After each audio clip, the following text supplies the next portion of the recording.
கடவுளுடைய எளிமையான தோற்றத்தை பார்த்து குழந்தைகள் எல்லாருமே அவரை கேலி செய்தார்கள். வாலிபர்கள் கல்லால் எறிந்தார்கள்.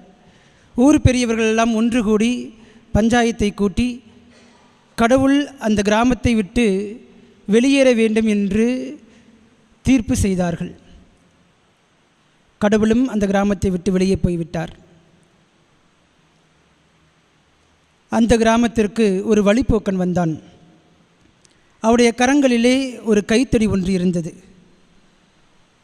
அந்த கைத்தடியை பற்றி அவன் பிரசங்கம் வைக்க ஆரம்பித்தான். இந்த கைத்தடி அதிசயமானது, அற்புதங்கள் செய்யக்கூடியது.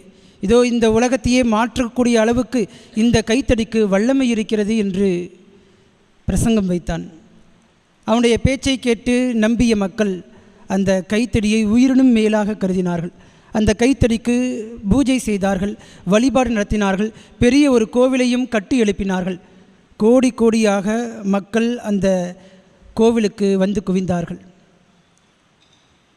கடவுள் இதையெல்லாம் பார்த்துவிட்டு சிரித்தாராம். பிரியமான சகோதர சகோதரிகளே, அந்த கிராமத்து மக்கள் கடவுளுடைய எளிமையான தோற்றத்தை பார்த்து கேலி செய்தார்கள், கிண்டல் செய்தார்கள், கல்லால் அடித்தார்கள், வேண்டாம் என்று சொல்லி ஒதுக்கி வைத்து விட்டார்கள்.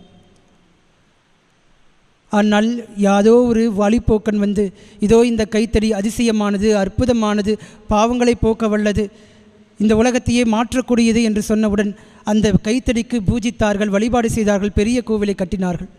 இப்படிப்பட்ட சமுதாயத்தில் நீங்களும் நானும் வாழ்ந்து கொண்டிருக்கிறோம். நாம் எதை நம்பிக்கொண்டிருக்கிறோம்?